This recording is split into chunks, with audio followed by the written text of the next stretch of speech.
Vivi 99 anos e vi muita gente reclamar da vida, dizendo que a sorte não estava do seu lado. Diziam que não tiveram oportunidades, que não encontraram as pessoas certas, que o destino não ajudou. Mas vou te contar uma verdade dura: sua pobreza tem muito menos a ver com sorte do que você imagina. A maioria das pessoas passa a vida inteira sem dinheiro não porque ganha pouco, mas porque pensa errado. E o erro está justamente aí: elas acreditam que riqueza vem da sorte, das oportunidades, dos outros. Não entendem que a verdadeira pobreza é uma pobreza de mente. Passei por crises econômicas, bolhas financeiras, vi gente nascer na miséria e morrer milionária, e outros começarem ricos e terminarem na ruína. A diferença nunca foi a sorte, mas o jeito de pensar. Quem constrói fortuna tem algo em comum: não se desespera, não se compara, não age por impulso. Eles sabem adiar o prazer, controlar desejos e manter a calma quando todos ao redor perdem a cabeça. Já os que vivem na pobreza também têm seus padrões. Querem tudo rápido, querem mais, querem provar algo, querem acompanhar os outros. A cabeça deles é um turbilhão de ansiedade e inveja, sem espaço para a razão. Você acha que está buscando riqueza, mas na verdade está fugindo do medo. Acha que está investindo, mas só está apostando. Acha que está se esforçando, mas só está correndo em círculos. Não estou aqui para dar lição de moral, mas para compartilhar o que aprendi em quase um século de vida. Se você ainda culpa o mundo pelos seus problemas, pare e olhe para dentro. O que sua mente guarda? Quando era jovem, trabalhei num escritório de advocacia cercado de gente brilhante. Todos formados nas melhores universidades, com raciocínio afiado e futuro promissor. Mas 20 anos depois, a maioria ainda estava lá, trocando horas por salário. Não era falta de esforço, mas de mentalidade. Lembro de um colega inteligentíssimo, com salário alto, que vivia no vermelho. Comprava o carro mais novo, frequentava os restaurantes mais caros, participava de eventos sociais badalados. Ganho bem, tenho que aproveitar, dizia. Não falei nada na época, mas sabia. Ele não estava aproveitando, estava atuando. Queria provar para o mundo que era bem-sucedido, esquecendo que sucesso de verdade não é o que os outros veem, mas o que você sente. Anos depois, aos 50 e poucos, ele foi demitido. Tinha menos de um ano de reserva financeira, precisou vender a casa e recomeçar. Foi aí que entendeu. Passou a vida trocando renda por aparência, sem nunca acumular nada de verdade. Outro amigo ganhava centenas de milhares por ano, mas sempre achava que não era suficiente. Começou a investir em coisas que não entendia: criptomoedas, mercados futuros, startups duvidosas. Seguia qualquer promessa de dinheiro fácil. No fim, perdeu mais do que ganhou. Não era burro, só estava refém de uma mentalidade perigosa. Achava que ganhar muito justificava gastar muito, que inteligência previa o mercado, que estar ocupado era sinônimo de progresso. Erros fatais. Vi muita gente assim, com estudo, renda e capacidade, mas arruinada. Não era falta de sorte, mas de um jeito certo de pensar. Eles tratavam dinheiro como símbolo de status, consumo como fonte de felicidade e investimentos como atalhos para a riqueza. Essas crenças envenenaram suas finanças até que, tarde demais, perceberam que pagaram a vida inteira por uma mente errada. Inteligência não é sinônimo de riqueza. Aprendi isso da maneira mais difícil. Riqueza de verdade vem de uma mente racional, não de um cérebro brilhante. Ao longo da vida, observei que a mentalidade dos pobres tem traços comuns, e nenhum deles tem a ver com salário, diploma ou QI. É um jeito de ver o mundo, uma atitude diante do dinheiro. O primeiro traço é a pressa. Querem enriquecer rápido, virar o jogo da noite para o dia, ver resultados imediatos. Essa ansiedade os leva a decisões idiotas. Compram ações da moda, acreditam em promessas de enriquecimento rápido, pegam empréstimos para investir no que não entendem. Nos anos 1970 vi muita gente assim. Todos falavam em ouro, prata, negócios que dobravam o dinheiro em um ano. E o resultado? Quando o mercado quebrou, os mais apressados foram os que mais perderam. Porque não entendiam que riqueza é como uma bola de neve, precisa de tempo para crescer. Quem não tem paciência e disciplina nunca verá a neve engrossar. O segundo traço é o medo de perder. Chamam isso de FOMO, o pavor de ficar de fora. Veem os outros ganhando e entram em pânico. Veem uma oportunidade e agem por impulso. Veem uma tendência e correm atrás. Essa mentalidade os mantém sempre correndo, mas nunca alcançando nada. Porque quando o medo comanda, as decisões são emocionais, não racionais. Em 1999, durante a bolha da internet, vi gente colocando todas as economias em ações de tecnologia só porque tinham medo de perder o bonde. Quando a bolha estourou, não só não ganharam nada, como perderam metade do que tinham. O medo de perder é um instinto humano, mas também o maior inimigo da riqueza. Quem é realmente rico sabe abrir mão de oportunidades, sabe dizer não, sabe ficar calmo quando todos estão enlouquecidos. O terceiro traço é a incapacidade de adiar o prazer. Ganham dinheiro e querem gastar na hora. Veem algo que desejam e compram. Sentem um desconforto e buscam alívio imediato. Essa necessidade de satisfação instantânea os impede de acumular riqueza. Quando era jovem, também tinha esses impulsos. Queria comprar tudo o que gostava. Mas aprendi uma coisa: riqueza vem da capacidade de não gastar. Cada vez que você escolhe poupar em vez de gastar, cada vez que espera em vez de agir por impulso, está investindo no seu futuro. Adiar o prazer é a base da disciplina e a fundação da liberdade financeira. O quarto traço é definir seu valor pelo consumo. Compram marcas caras, carros luxuosos, casas enormes não porque precisam, mas para que os outros os vejam como bem-sucedidos. Essa mentalidade é a mais cara de todas, porque quando você usa o consumo para se definir, vira escravo do dinheiro. Sua felicidade não vem da paz interior, mas do olhar alheio. Vi muita gente assim. Vivem para impressionar, atuando sucesso o tempo todo, mas nunca sentem liberdade de verdade. Quem é realmente rico não precisa provar nada.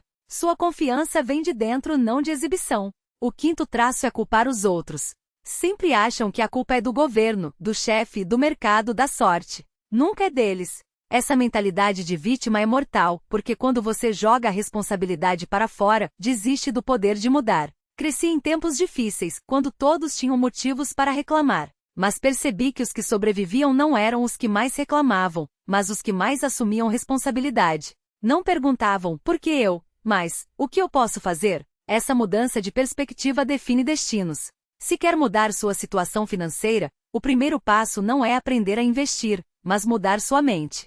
Pergunte-se: estou com pressa demais? Tenho medo de perder oportunidades? Consigo adiar o prazer? Estou usando o consumo para me provar? Tenho coragem de assumir a responsabilidade? As respostas para essas perguntas valem mais do que qualquer estratégia de investimento. Muitas vezes me perguntam qual a diferença entre ricos e pobres. Minha resposta é simples: não está no bolso, mas na cabeça. A mentalidade dos ricos não é um dom de nascença, é um hábito cultivado. Quando jovem também errei, também me comparei, também agi por impulso. Mas tive sorte, encontrei mentores que me ensinaram a pensar. Depois trabalhei com Warren Buffett por 10 anos, e juntos aprimoramos essa mentalidade. Agora compartilho o que aprendi na esperança de que faça diferença para você.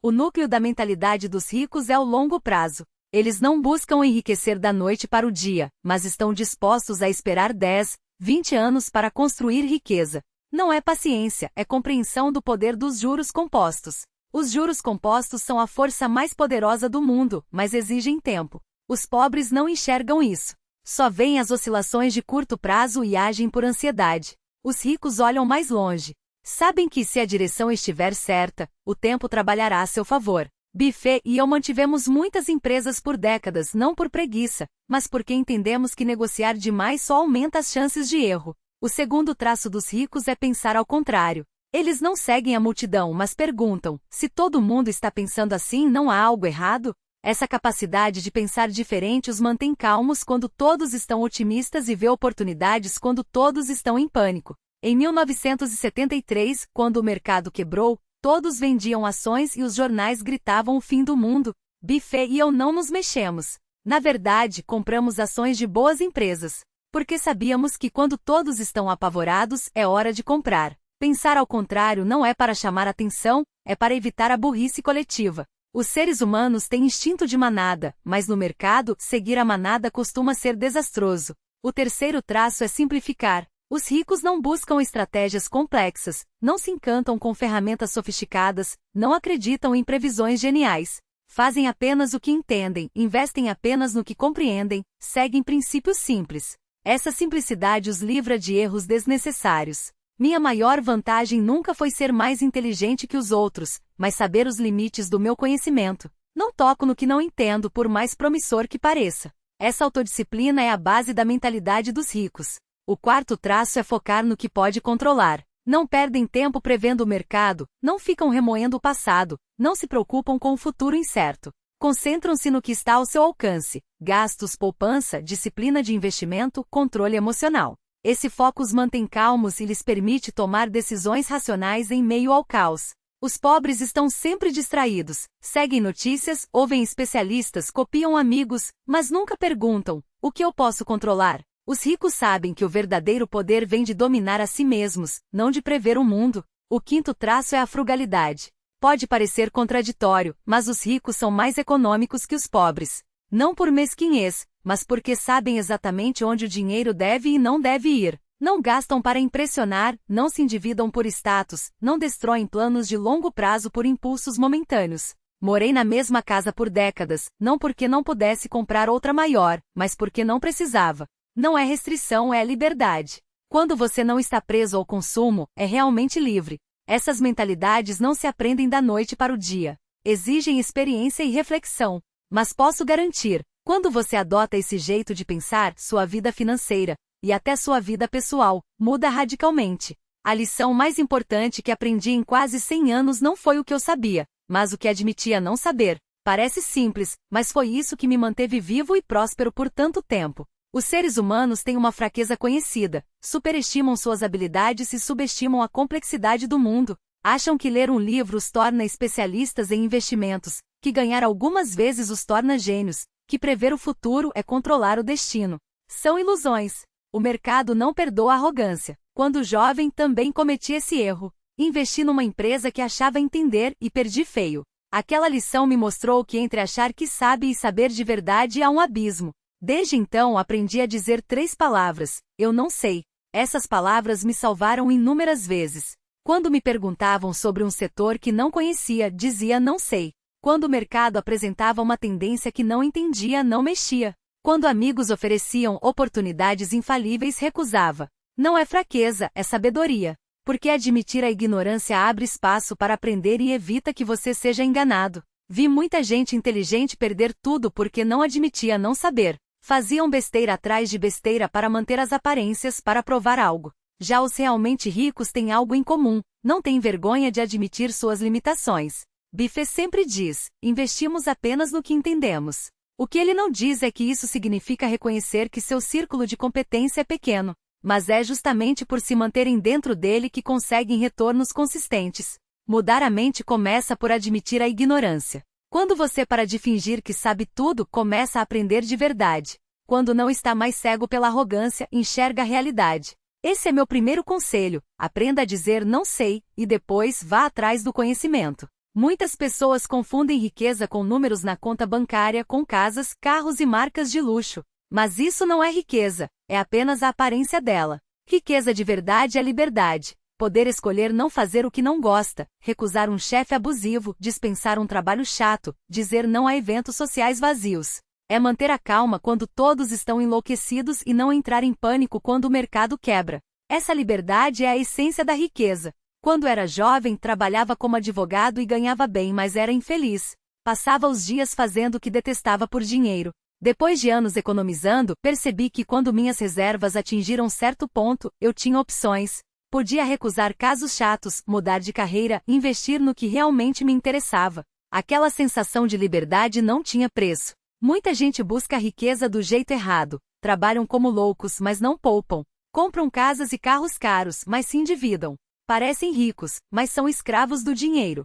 Riqueza não é quanto você ganha, mas quanto você controla. Se ganha 10 mil por mês e gasta 12, você não é rico, é escravo. Se ganha 5 mil e gasta 3, é mais livre que o primeiro. Essa é a verdadeira riqueza, não está nos números, mas nas escolhas. A maior sorte da minha vida não foi quanto dinheiro acumulei, mas poder escolher como viver cada dia. Não preciso trabalhar no que odeio por dinheiro, não preciso manter um estilo de vida falso por status, não preciso sacrificar meus princípios pelas expectativas alheias. Essa liberdade não tem preço. Quando buscar riqueza, não foque nos números. Pergunte-se: tenho liberdade de escolha? Posso recusar o que não quero? Vivo para mim ou para impressionar os outros? Se a resposta for não, você ainda não é rico. É apenas um funcionário bem pago. Riqueza é liberdade, e liberdade vem de não ser controlado por desejos, medos ou dívidas. Vem de ter reservas suficientes para manter a calma em qualquer situação. Vi muita gente que parecia rica, mas vivia na pobreza emocional. Ganham centenas de milhares por ano, mas não tinham economias, ativos ou segurança. Quando a economia balançava, perdiam o sono. Por quê? Porque nunca aprenderam a poupar. Parece simples, mas poupar é uma das coisas mais difíceis para o ser humano. Porque poupar é ir contra a natureza, é adiar o prazer, controlar desejos, suportar tédio e solidão. A maioria prefere gastar, ganham dinheiro e transformam em felicidade instantânea. Veem algo que gostam e compram. Sentem desconforto e usam o consumo como consolo. Essa mentalidade os impede de acumular riqueza. Quando jovem também tive esses impulsos. Queria carro novo, viagens, uma vida confortável. Mas logo entendi uma coisa: se gastasse tudo o que ganhava, nunca teria liberdade. Estaria sempre preso ao trabalho, às contas, às expectativas dos outros. Então tomei uma decisão: pouparia pelo menos metade do que ganhasse, não importava o quanto doesse. Passei anos vivendo com pouco, sem carro novo, sem casa grande, sem vida social luxuosa. Meus colegas riam, diziam que eu não sabia aproveitar. Não me importei, porque sabia que estava acumulando capital para o futuro. Anos depois, minhas economias atingiram um ponto em que não dependia mais do salário. Podia recusar trabalhos chatos, investir no que me interessava, viver no meu ritmo. Aquela sensação de liberdade não tinha preço. Porque a maioria nunca aprende a poupar. Porque são reféns de 3 mentalidades: a comparação, a satisfação instantânea e a insegurança. A comparação os faz gastar para acompanhar os outros. Vem um amigo com carro novo e acham que precisam de um. Vem alguém comprando uma casa. Custava uma fração do que eles gastaram, mas o verdadeiro custo não estava no preço, estava no que deixaram de ganhar. O que é custo de oportunidade? É quando você escolhe e abre mão de B, C e D. E na maioria das vezes, o que você abre mão vale muito mais do que o que escolheu. Meu maior arrependimento na vida não foi o que fiz de errado, mas o que deixei de fazer. Deixei passar empresas brilhantes porque não as entendi na época. Perdi oportunidades de investimento porque fui cauteloso demais. Esses erros invisíveis são os mais caros de todos. Por quê? Porque uma perda real você vê, quantifica, aprende com ela. Mas o custo de oportunidade é como um fantasma, escorre pelas suas mãos sem que você perceba. Quando finalmente acorda, percebe que poderia ter sido mais rico, mais livre, mais realizado. Lembro-me de quando vendi ações de uma empresa excepcional porque achei que já tinha lucrado o suficiente. Décadas depois, aquela mesma empresa valia dezenas de vezes mais. Não vendi apenas ações, vendi décadas de crescimento patrimonial. Isso é custo de oportunidade. Ele não aparece no extrato bancário, mas está lá, real e implacável. O primeiro erro que gera custo de oportunidade é vender cedo demais. Muitos comemoram um pequeno lucro e correm para realizar o ganho, como se o dinheiro na conta fosse mais importante do que o potencial de multiplicação. Eles têm medo de perder o que já conquistaram, então trocam o futuro pelo presente. Mas a verdadeira riqueza não vem de operações medíocres, vem de segurar bons ativos por tempo suficiente para que o tempo faça seu trabalho. Vender cedo é um dos custos mais dolorosos porque o que você abre mão não é apenas o papel, mas o efeito composto de décadas. Foi meu maior erro quando jovem, e a lição mais cara que aprendi. O segundo erro é a dispersão da atenção. Há quem passe a vida pulando de oportunidade em oportunidade, sempre atrás do próximo grande negócio. Mas esquecem que riqueza de verdade nasce da profundidade, não da amplitude. Quando você espalha sua energia em 10 direções, não domina nenhuma. Torna-se um generalista medíocre em vez de um especialista excepcional. O custo disso? Perder a chance de se tornar referência em algo, de construir algo duradouro. A riqueza não está na quantidade de apostas, mas na qualidade de poucas, muito bem escolhidas. O terceiro erro é deixar as emoções ditarem as decisões. Quando o mercado cai, o pânico vende. Quando sobe, a ganância compra. Essas oscilações emocionais transformam investidores em reféns do momento, não donos do futuro. As melhores oportunidades surgem quando todos estão com medo. Os piores erros acontecem quando todos estão eufóricos. Decisões emocionais geram duplo custo. Você perde a chance de comprar barato e vende na hora errada. Como reduzir esses custos? Primeiro, segure bons ativos por tempo indeterminado. Não venda só porque o preço subiu. Segundo, concentre-se no que você entende. Não disperse sua atenção em modismos. Terceiro, controle as emoções. Não deixe o mercado ditar seu humor. Quarto, aprenda a dizer não. Recuse o que não faz sentido, mesmo que todos estejam fazendo. O custo de oportunidade é invisível, mas mais caro do que qualquer perda real. Quando você entende isso, passa a valorizar o tempo, a paciência e a disciplina, os verdadeiros pilares da riqueza. Muitos me perguntam, Charlie, o mercado vai subir ou cair no próximo ano? Minha resposta é sempre a mesma, não faço ideia. Eles acham que estou sendo evasivo, mas é a mais pura verdade.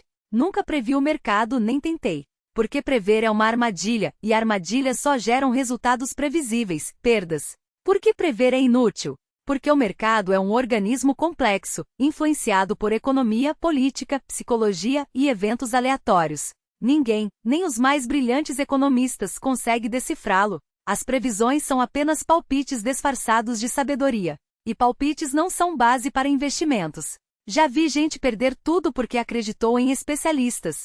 Ouviram que o mercado subiria, alavancaram-se e quando caiu, foram à lona. Ouviram que a economia entraria em recessão, venderam tudo e perderam a recuperação. Prever os leva a operar demais, a tomar decisões baseadas em medo ou euforia, a trocar o certo pelo duvidoso. Minha estratégia, e a de Buffett, nunca foi prever, mas se preparar. Não tentamos adivinhar para onde o mercado vai. Nos preparamos para qualquer direção que ele tome. Essa é a filosofia, não prever, apenas estar pronto. Como? Primeiro, comprando boas empresas, não o mercado. Não nos importamos se o índice sobe ou desce amanhã. O que importa é se a empresa continuará gerando valor daqui a 10 anos.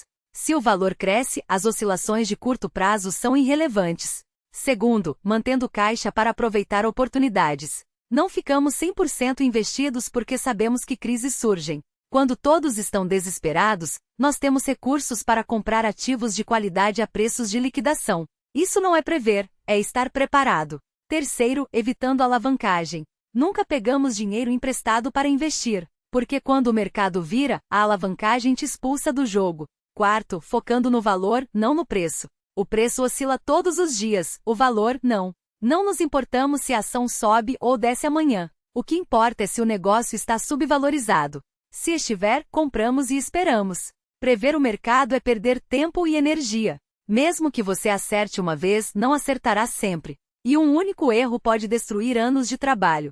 Pior, prever te torna refém do futuro. Você passa a viver em função das notícias, dos gurus, das oscilações diárias. Sua mente fica presa ao ruído, suas decisões são ditadas pelo medo ou pela ganância. Isso não é investir, é tortura. Minha maior sorte foi aprender cedo a não prever. Não me importo com o que acontecerá amanhã. Me importo com o que posso fazer hoje. Não me importo com a direção do mercado. Me importo se a empresa que comprei é excelente. Essa mentalidade me manteve calmo e evitou erros desnecessários. Se você quer aprender a investir, a primeira lição não é como prever, mas como parar de tentar. Aceite a incerteza. Prepare-se para qualquer cenário. Foque no que você controla. Essa é a verdadeira sabedoria do investimento. Se eu tivesse que resumir o segredo do sucesso em uma palavra, não seria inteligência, talento ou sorte. Seria temperança. Temperança é o talento mais raro e o mais valioso porque vai contra a natureza humana. Exige que você mantenha a calma quando todos estão em pânico, haja com racionalidade quando todos estão eufóricos. É difícil, por isso a maioria nunca aprende. A maioria quer resultados rápidos, fama instantânea, gratificação imediata. O resultado? Operam demais, perseguem modismos, trocam o certo pelo duvidoso. No fim, não constroem nada. Os verdadeiramente ricos, porém, têm uma paciência quase religiosa. Eles esperam, aguentam, persistem quando os outros desistem. Buffett e eu construímos nossa fortuna com essa paciência. Compramos empresas sólidas e deixamos o tempo trabalhar. Parece simples, mas exige uma força mental extraordinária. Por quê? Porque enquanto você espera, vê os outros enriquecendo rápido. Você duvida de si mesmo. O mercado te bombardeia com ruído. Mas se conseguir resistir, o tempo recompensa. A primeira camada da paciência é esperar pela oportunidade certa. Muitos não têm essa disciplina. Veem o mercado oscilar e entram de cabeça com medo de perder. Esquecem que as melhores oportunidades são raras, a maioria dos dias é monótona. As grandes chances surgem em crises quando todos estão vendendo. Se você não tem paciência, desperdiça capital em momentos ruins e fica sem munição quando a chance aparece. Lembro-me de 2008. Muitos quebraram porque estavam 100% investidos na alta.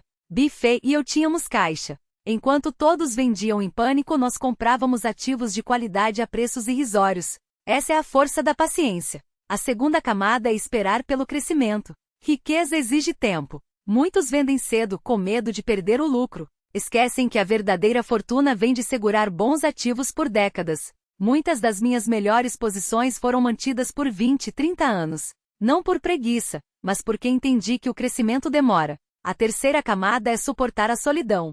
Paciência é solitária. Quando você escolhe esperar, escolhe ser diferente. Vê os outros correndo atrás de tendências, ostentando resultados, enquanto você não faz nada. Essa solidão é insuportável para muitos. Eles precisam de validação, de aplausos, de provar que estão certos. Mas o mercado não dá aplausos imediatos. Ele recompensa anos depois com resultados.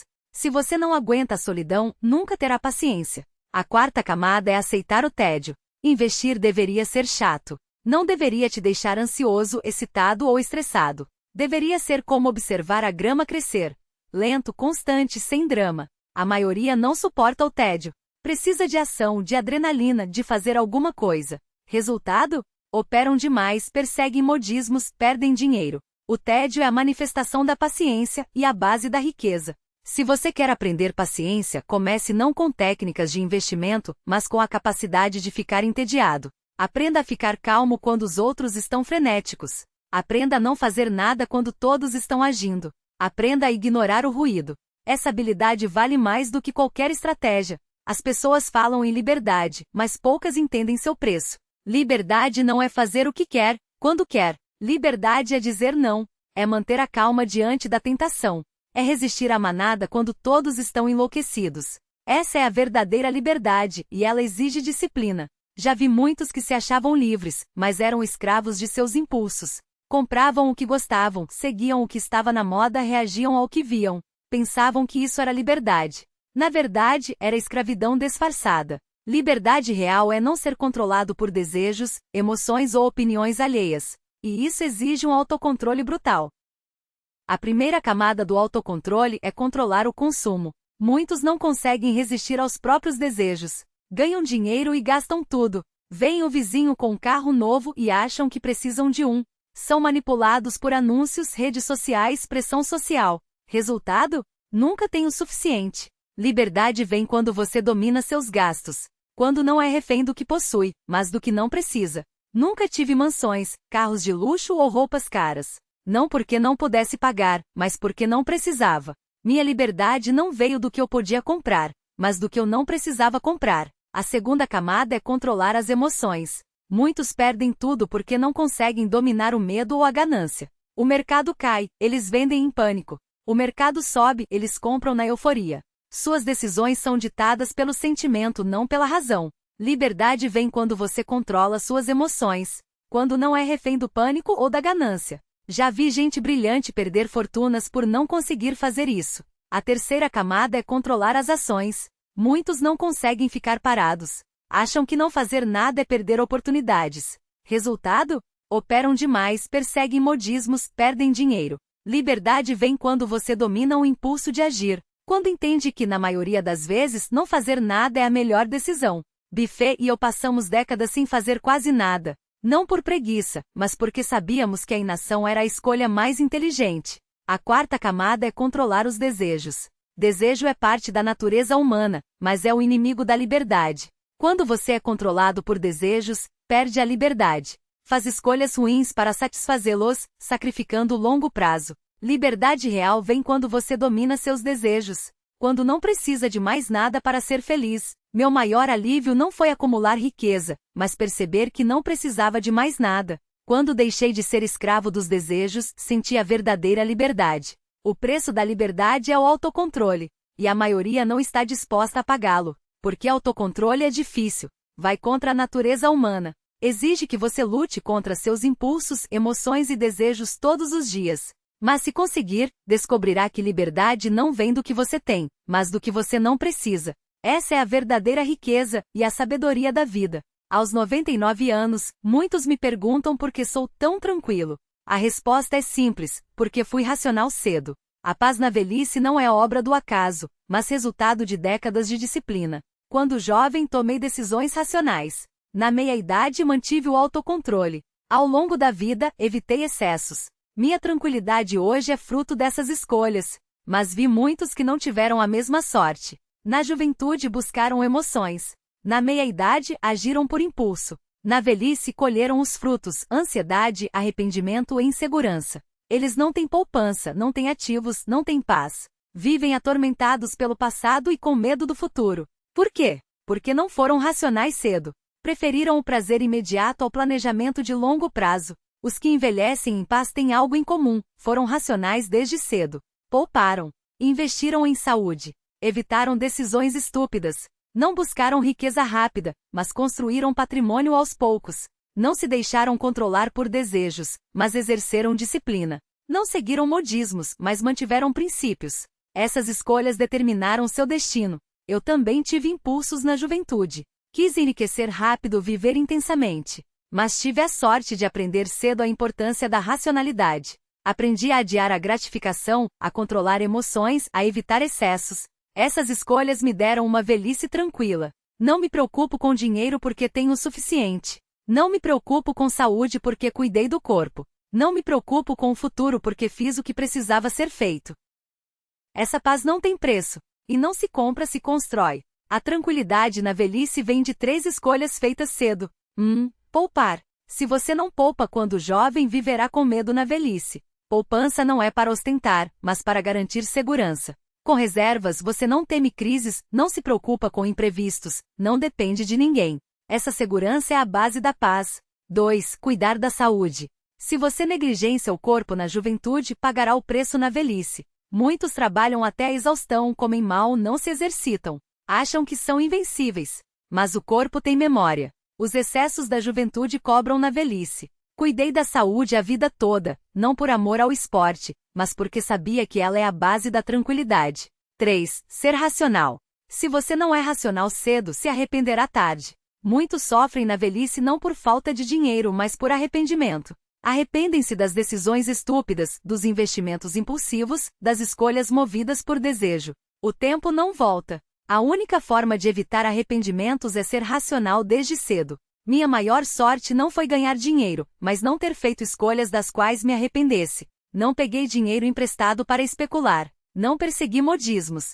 Não me deixei controlar por desejos. Essas escolhas racionais me deram uma velhice sem arrependimentos, apenas paz. Se você quer uma velhice tranquila, comece agora. Poupe em vez de gastar. Cuide da saúde em vez de negligenciá-la. Seja racional em vez de impulsivo. Essas escolhas chatas serão seu maior patrimônio décadas depois. Você não é pobre por falta de sorte. É pobre porque sua mentalidade está errada. Já vi muitos reclamarem da má sorte, do destino injusto da época ruim. Mas a verdade é dura. Você não é pobre por acaso, mas por escolha. Sua pobreza vem de uma mentalidade equivocada. Você busca resultados rápidos em vez de construir algo duradouro. É controlado por desejos em vez de exercer disciplina. Eide por